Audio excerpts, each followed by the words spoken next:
अस्सलाम वालेकुम। आज जो हम अपना टॉपिक स्टार्ट करेंगे वो है आपकी formulation and manufacturing of parental doses form. ठीक है, पेरेंटल डोजेज फॉर्म के बारे में हम डिटेल में डिस्कस करेंगे। पेरेंटल का जो वर्ड है बेसिकली वो ड्राइव हुआ है टू वर्ड से, पैरा और एंट्रल। पैरा का मतलब होता है आउटसाइड और एंट्रल का मतलब होता है एंट्रॉन्स, दैट इज योर इंटेस्टाइन, यानी कि वो रूट जो भी अदर देन आपके इंटेस्टाइन वाले रूट का हो। मतलब ये कि अगर आपकी एडमिनिस्ट्रेशन जो भी ड्रग की आप करते हैं वो ओरल रूट के अलावा या इंटेस्टाइनल रूट के अलावा किसी भी और रूट से करते हैं वो सब पेरेंटल में आता है। ठीक है, पेरेंटल्स में आपके इंजेक्टेबल्स भी आ जाते हैं, इनहेलेशंस प्रोडक्ट भी आ जाते हैं। ठीक है, अब ये वो डोजेज फॉर्म है जो इंजेक्ट की जाती है via different route such as IM, subcutaneous, intravenous और अदर्स। अगर हम इम्पोर्टेंटली देखें तो आपकी एक प्रॉपर्टी ना आपकी सारी पेरेंटल्स में जरूर होनी चाहिए, that they must be sterile. ठीक है, इन्हें स्टेराइल होना चाहिए, मतलब 100% जर्म फ्री होना चाहिए। बिकॉज आपका जो ब्लड है ना बेसिकली वो स्टेराइल होता है, उसमें कोई भी पैथोजन नहीं होता। अब आपके ब्लड में ना सारी वो चीजें प्रेजेंट होती हैं, सारे वो न्यूट्रिएंट्स प्रेजेंट होते हैं, सब वो चीजें प्रेजेंट होती हैं जो कि किसी भी बैक्टीरिया को या किसी भी पैथोजन को ग्रो करने के लिए रिक्वायर्ड होती हैं। तो इन केस अगर आपके ब्लड में कोई बैक्टीरिया या कोई पैथोजन आ जाता है तो अल्टीमेटली क्या होगा, अल्टीमेटली ये होगा कि वो जो आपकी पैथोजन है उससे हर तरह का मटेरियल मिल जाएगा और वो ग्रो करने शुरू हो जाएगा, वो डिवाइड करने शुरू हो जाएगा रैपिडली। ठीक है, तो आपकी कंडीशन डेवलप हो जाती है बॉडी में जिसे हम बोल देते हैं सेप्सिस या ब्लड पॉइजनिंग। ठीक है, फिर उसके लिए फिर आपको ट्रीटमेंट रिक्वायर्ड होता है, काफी डेंजरस सिचुएशन हो जाती है। इसीलिए जितने भी आपके मटेरियल्स होते हैं जो आप इंजेक्ट करते हैं आपकी बॉडी में वाया कैथेटर्स, निडल्स, तो वो 100% आपके स्टीराइल होने चाहिए। यही रीजन होती है कि आपके पेरेंटल्स जो होती हैं वो स्टीराइल होती हैं। इवन के जो आपकी इंजेक्शंस सिरिंजेस होती हैं, कैथेटर्स होते हैं, इन्हें भी स्टीराइल बनाया जाता है, सो क्योंकि ये भी बॉडी के अंदर इंसर्ट किए जा रहे होते हैं। ठीक है, तो इंजर्शन जब भी किसी चीज की होगी उसे उसका स्टीराइल होना बहुत जरूरी है। अच्छा, सेकंड जो है इसमें आपके मोस्ट कॉमन अगर हम देखें इंजेक्शंस आ जाते हैं, इन्फ्यूजन्स आ जाते हैं, पाउडर्स फॉर इंजेक्शंस आ जाते हैं, ड्राई पाउडर्स फॉर इंजेक्शंस। अब इनके जो भी है मेथड ऑफ प्रिपरेशन सबके डिफरेंट हैं और अल्टीमेट जो गोल है वो यही है कि एफिकेशियस हो, और इनका जो सेकंड गोल है वो ये कि स्टेराइल होने चाहिए। अब यहाँ पर मैन्युफैक्चरिंग से ज्यादा ना हम लोगों ने उसकी स्टेरिलिटी को डिस्कस करना है। ठीक है, अब सबसे पहले आपका है मैन्युफैक्चरिंग ऑफ स्टेराइल इंजेक्टेबल्स। के स्टेराइल इंजेक्टेबल्स आप कैसे प्रिपेयर कर सकते हैं? तो स्टेराइल इंजेक्टेबल्स बनाने के दो मेथड हैं। एक तो ये कि आप हर चीज को शुरू से ही स्टेराइल इन्वायरमेंट में रखें, स्टेराइल कंटेनर हो उसमें स्टेराइल प्रोडक्ट डाल दें और सील कर लें। सेकंड मेथड ये होता है कि आप पहले अपनी प्रोडक्ट बना लें, उसके बाद आप उसे कंटेनर में डाल लें, कंटेनर में डालने के बाद उसे स्टीराइल कर लें। ठीक है, तो दोनों मेथड आपकी एप्लीकेबल होते हैं। ये जो अब आपकी जो अगर हम देखें ये प्रोसेस, तो ये आपकी गुड मैन्युफैक्चरिंग प्रैक्टिसेस के अकॉर्डिंग होना चाहिए। Starting material, design, maintenance, equipment maintenance, हर चीज ईच एंड एवरीथिंग जो है वो कैसी होनी चाहिए, वो आपके प्रोटोकॉल्स के अकॉर्डिंग होनी चाहिए। ठीक है, अगर जो बाकी है आपकी, अगर हम क्लिनिकल पॉइंट ऑफ व्यू से देखें तो आपकी जो ये पेरेंटल्स हैं ये 100% पैथोजन फ्री भी होने चाहिए और पायरोजेंस फ्री भी होने चाहिए। पायरोजेंस फ्री का क्या मतलब है? पायरोजेंस फ्री का मतलब है कि ऐसे पार्टिकल जो बॉडी में जाकर फीवर प्रोड्यूस करें, ठीक है, उन्हें पायरोजेंस कहते हैं। तो ऐसे भी कोई भी आपका कंपोनेंट आपके इंजेक्टेबल्स का पार्ट नहीं होना चाहिए। अब मेथड ऑफ स्टेरिलाइजेशन हम देखेंगे कि कौन कौन से मेथड्स के थ्रू हम चीज़ों को स्टेरिलाइज कर सकते हैं। स्टेरिलाइजेशन बहुत ही नेसेसरी होती है फॉर, क्यों नेसेसरी होती है, ये क्या होता है। स्टेरिलाइजेशन बेसिकली ऐसी टेक्निक को बोलते हैं जिसके थ्रू हम माइक्रोब्स को क्या करते हैं, किल करते हैं। इवन के उनके स्पोर्स को भी किल कर देते हैं और उस प्रोडक्ट को 100% माइक्रोब फ्री कर देते हैं। ठीक है, ये बेसिकली आपकी क्या होती है, ये बेसिकली आपकी स्टेरिलाइजेशन होती है। इससे कंप्लीट डिस्ट्रक्शन और रिमूवल ऑफ माइक्रोब्स हो जाता है, इंक्लूडिंग इट्स स्पोर्स। अब जो आपकी अगर हम देखें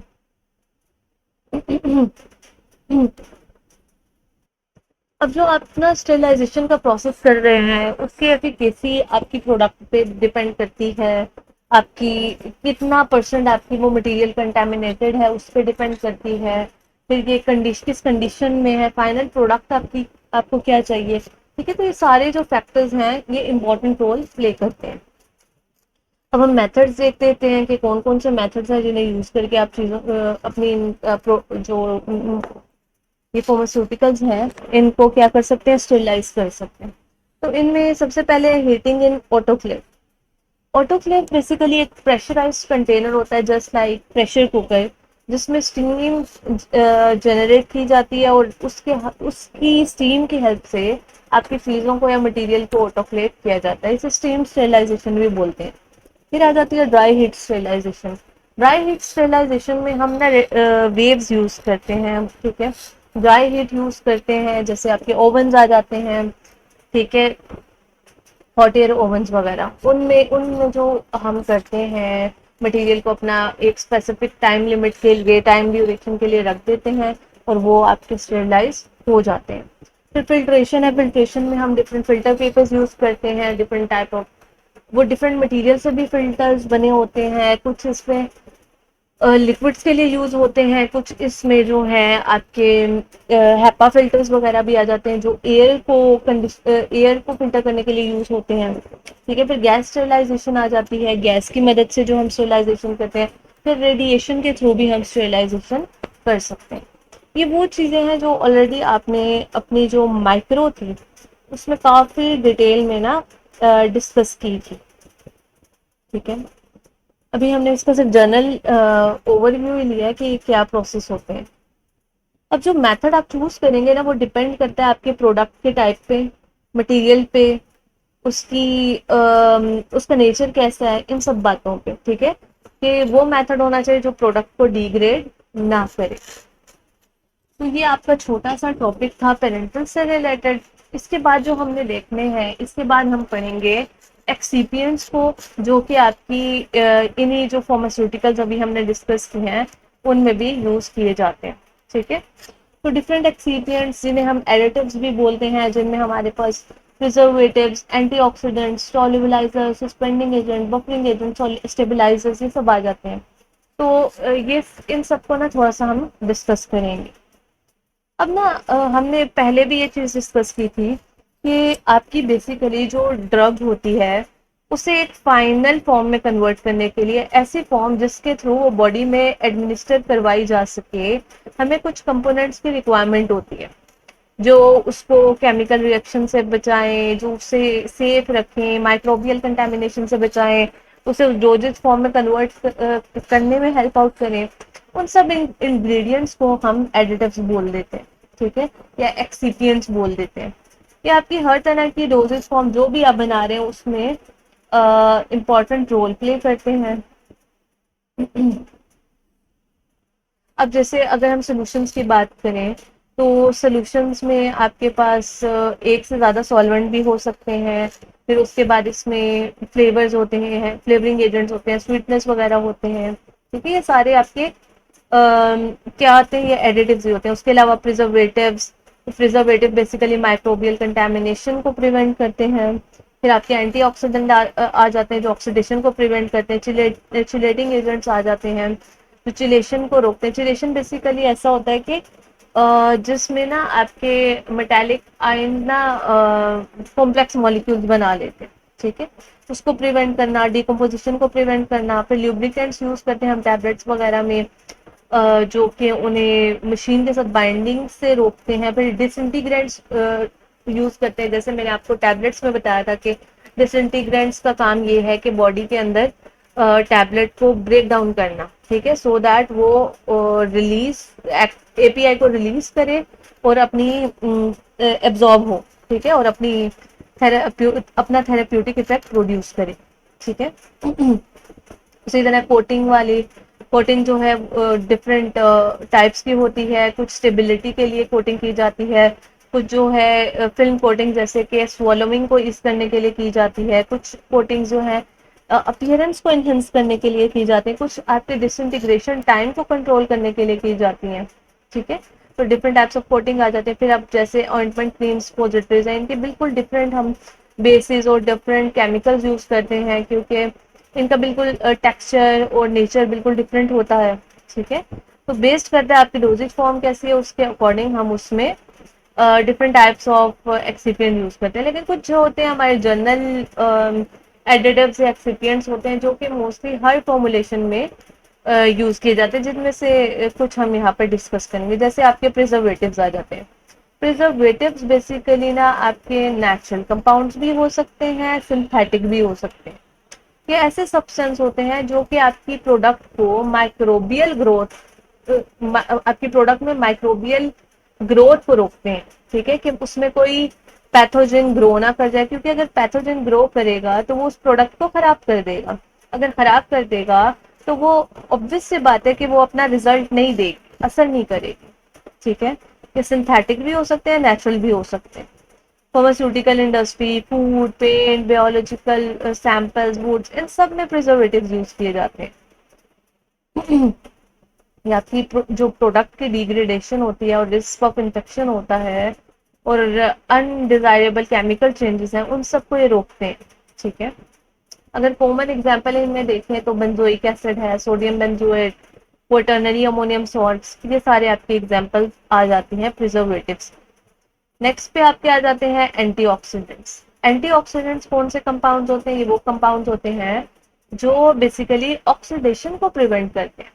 ऑक्सीडेशन क्या होती है? ऑक्सीडेशन होती है कि कोई केमिकल जैसे ऑक्सीजन के प्रेजेंस में चेन्स ऑफ रिएक्शन स्टार्ट कर दें, और उस चेन्स ऑफ रिएक्शन में क्या हो रहा है, बेसिकली ट्रांसफर ऑफ इलेक्ट्रॉन्स हो रहा है और डिफरेंट सब्सटेंसेस बन रहे हैं, फ्री रेडिकल्स बन रहे हैं, और वो फर्दर रिएक्शंस को कंटिन्यू रख रहे हैं और आपकी प्रोडक्ट हो गई है बिल्कुल डिग्रेड, ठीक है, तबाह हो गई है। तो इस ऑक्सीडेशन को प्रिवेंट करने के लिए जो हम यूज करते हैं केमिकल, वो होते हैं एंटीऑक्सीडेंट्स,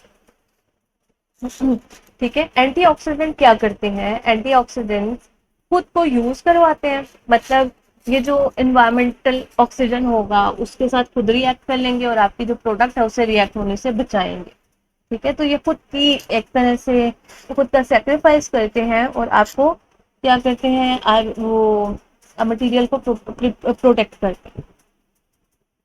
अच्छा, अब जो अगर हम ऑक्सीडेशन की थोड़ी सी बात कर लें, तो ऑक्सीडेशन बेसिकली केमिकल प्रोसेस को कहते हैं जिसमें इलेक्ट्रॉन्स का ट्रांसफर हो रहा होता है। या अगर हम सिंपली देखें ना, अगर ऑक्सीडेशन को, तो ऑक्सीडेशन को हम दो तीन तरह से डिफाइन करते हैं, उसको हम देख लेते हैं। ऑक्सीडेशन में बेसिकली क्या होता है, इसमें गेन ऑफ ऑक्सीजन हो सकता है, ठीक है, गेन ऑफ ऑक्सीजन हो सकता है, लूज ऑफ इलेक्ट्रॉन, ठीक है, या आपका हो सकता है लूज या लॉस ऑफ हाइड्रोजन।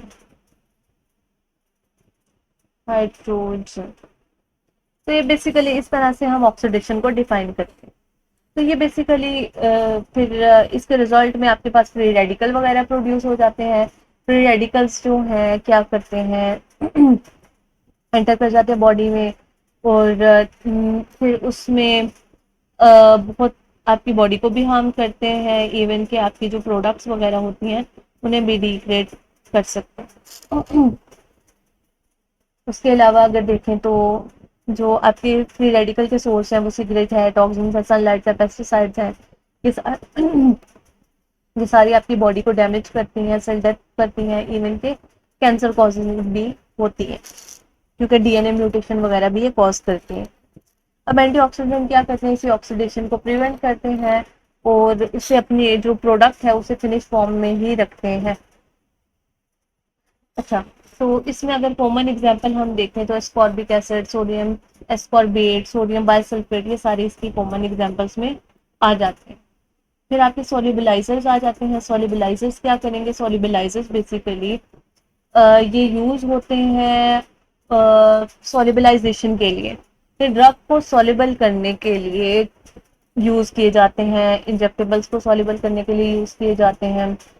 अच्छा, अब इसमें ये होता है कि ये अगर कोई ऐसी प्रोडक्ट है जिसका थोड़ा डिफरेंट नेचर है, ठीक है, और वो सॉल्युबल नहीं हो रही आपके सॉल्वेंट में, रिलेटिव सॉल्वेंट में, तो आप बेसिकली सॉल्युबलाइजर ऐड कर देंगे। वो क्या करेंगे, वो इंटरफेशियल टेंशन को रिड्यूस करेंगे और उस प्रोडक्ट उस मटेरियल को सॉल्युबलाइज करने में हेल्प करेंगे।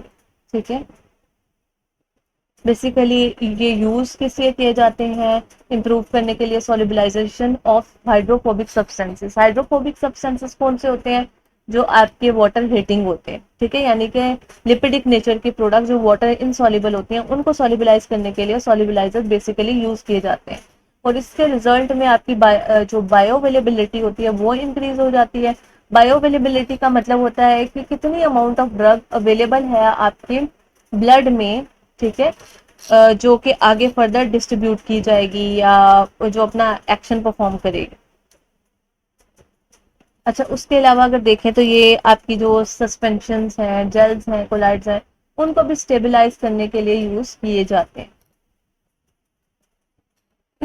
उसके अलावा ऑरल सॉल्यूशंस देखें, सिरप्स, एलिक्सर सॉल्यूशंस, इन सब में यूज किए जाते हैं। इनमें अगर हम एग्जांपल देखें, alcohols, corn oil, glycerin, mineral oil, purified water, water for injection, sterile water for injection, ये सारे इसकी कॉमन एग्जांपल्स हैं। उसके बाद आपके आ जाते हैं सस्पेंडिंग एजेंट। सस्पेंडिंग एजेंट अभी हमने प्रीवियस लेक्चर्स में जब हमने सस्पेंशन, इमल्जन और सोल्यूशन का डिफरेंस किया था, तब हमने देखा था कि सस्पेंडिंग एजेंट बेसिकली ऐसे मटेरियल्स होते हैं जो सॉलिड और लिक्विड के दरमियान में इंटरफेशियल टेंशन को रिड्यूस करते हैं और उन्हें मिजिबल करने में हेल्प आउट करते हैं या सस्पेंड करने में पार्टिकल्स को मदद करते हैं। ये बेसिकली ना आपकी जो फार्मास्यूटिकल प्रिपरेशन होती है उसकी विस्कोसिटी को भी इंक्रीज कर देते हैं, इसीलिए इन्हें विस्कोसिटी इनहेंसर्स भी बोलते हैं। ठीक है, तो बेसिकली ये सस्पेंशन में विस्कोसिटी को इंक्रीज करते हैं। कंटिन्यूअस फेज जो आता है आपका, मतलब कंटिन्यूअस फेज का मतलब है सॉल्वेंट, ठीक है, उसको जो है उसमें जो आपका सोल्यूट पार्टिकल होता है उसे लॉन्ग टाइम के लिए सस्पेंडेड रखते हैं।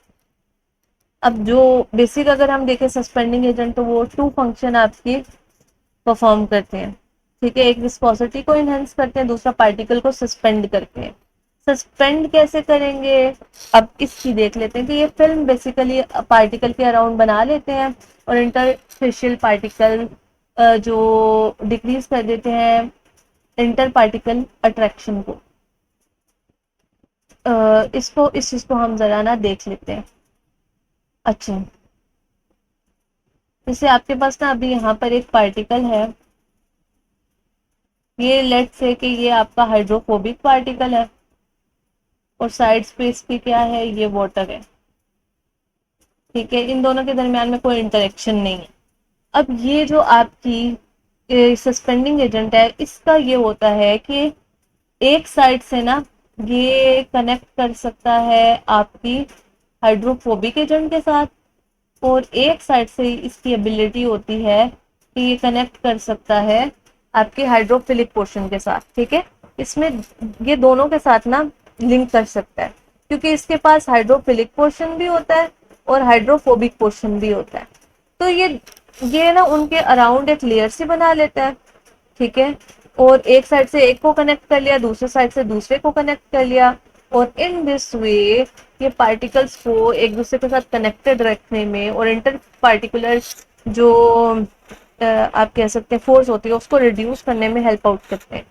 ठीक है, और जब वो सस्पेंड हो जाते हैं तो ऑटोमेटिकली उनकी विस्कोसिटी भी इनहेंस हो जाती है। ठीक है, तो जैसे ही विस्कोसिटी को ये इंक्रीज करेंगे तो फिर भी ये होगा कि सेडिमेंटेशन का प्रोसेस ना स्लो डाउन हो जाता है। सेडिमेंटेशन होता है सेटलिंग डाउन का प्रोसेस। आपको अच्छी तरह पता है कि अगर दो मटेरियल हैं, ठीक है। अगर ये आपका जैसे कोई जार है, उसके अंदर ना कोई भी मटेरियल है, ठीक है, इसमें पार्टिकल सस्पेंडेड है। अगर हम कह दें ये सॉइल पार्टिकल है, पानी में हमने डाल दी सॉइल, अब कुछ देर तो पार्टिकल्स ऐसे रहेंगे, आपने जब तक शेक किया, कुछ देर के बाद ये सारे जो हैं बॉटम पे आ जाएंगे, बॉटम पे सेटल डाउन हो जाएंगे। अब बॉटम पे सेटल डाउन होने में अगर ये कोई थिक मटेरियल होगा तो उसे टाइम लगेगा, लेकिन अगर थिन मटेरियल है, लिक्विड फ्लो है उसका, तो वो क्विकली नीचे सेटल डाउन हो जाएंगे। ठीक है, तो इसी बात को यहाँ पर मेंशन किया हुआ है कि जो सस्पेंडिंग एजेंट है वो थोड़ी जो विस्कोसिटी है उसको भी इनहेंस कर देते हैं। विस्कोसिटी को इनहेंस करते हैं तो वो उसकी जो सेटलिंग डाउन है उसको भी क्या कर देते हैं, स्लो डाउन कर देते हैं। तो सस्पेंशन की स्टेबिलिटी में बहुत इंपॉर्टेंट रोल ये प्ले करते हैं। उसके बाद अगर हम सस्पेंडिंग एजेंट की लिस्ट देखें तो केशिया, ट्राइगेकेंस, बेंटोनाइट, सीएमसी, ज़ैंथन गम, ये सारे जो है आपके क्या हैं, ये आपके सस्पेंडिंग एजेंट्स हैं। फिर आ जाते हैं बफरिंग एजेंट्स। बफरिंग एजेंट्स या बफर्स क्या होते हैं, जो आपकी मटेरियल या जो भी आपकी प्रिपरेशन है उसमें पीएच चेंज को प्रिवेंट करते हैं। ठीक है, पीएच को मेंटेन रखते हैं बेसिकली। ये आपके मिक्सचर होते हैं वीक एसिड का और इसकी कॉन्जुगेट बेस का, या वीक बेस और उसके कॉन्जुगेट एसिड का, और ये चेंज इन पीएच को ना रेजिस्ट करते हैं। देखो, जब आपका मटेरियल है, इतने सारे केमिकल हैं वो आपस में मिक्स हुए हैं, एनवायरनमेंट भी है, ठीक है, तो इंटरेक्शंस वगैरह ये सारी चीजें क्या करती हैं, कुछ उसमें केमिकल रिएक्शंस को इनिशिएट करवा देती हैं, और उन केमिकल रिएक्शंस के रिजल्ट में आपकी पीएच चेंज हो सकती है। तो बेसिकली बफरिंग एजेंट ना उस पीएच चेंज को प्रिवेंट करने में रोल प्ले करते हैं। ठीक है, एसिड और एल्कली, जो आपके बफरिंग एजेंट्स आ जाते हैं, तो ये क्या करते हैं, अगर आप उसमें एसिड या एल्कली डालेंगे, कुछ आ जाते हैं या इन्वायरमेंट की वजह से कोई इस तरह के एसिड या बेसिक सोल्यूशन आ जाए, आ गए उसके अंदर, तो उसको वो प्रिवेंट करते हैं। अच्छा, बफरिंग, ये जो बफरिंग एजेंट्स हैं इनकी भी वेरिएबल प्रॉपर्टीज होती हैं, और कुछ जो होते हैं मोर सॉल्युबल होते हैं एज कम्पेयर टू अदर, कुछ जो होते हैं एसिडिक होते हैं, कुछ जो होते हैं बेसिक होते हैं।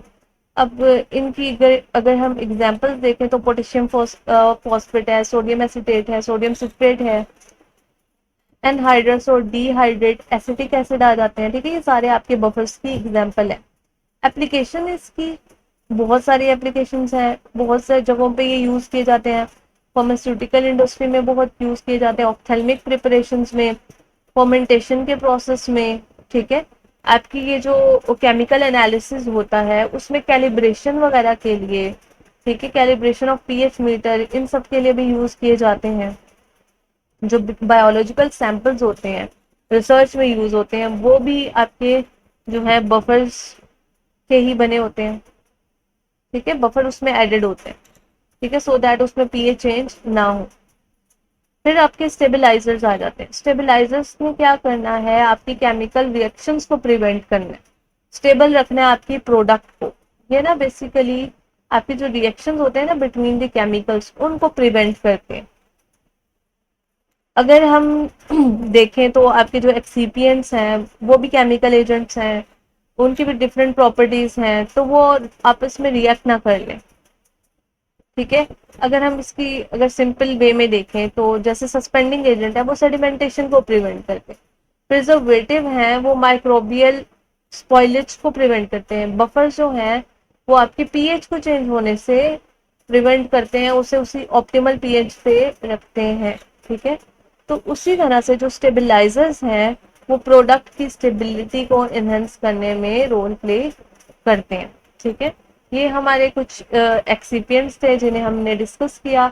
नेक्स्ट लेक्चर में फिर हम लोग आपकी जो है नेक्स्ट टॉपिक स्टार्ट करेंगे, जो कि आपकी पैकेजिंग और फिलिंग ऑफ प्रोडक्ट से रिलेटेड है।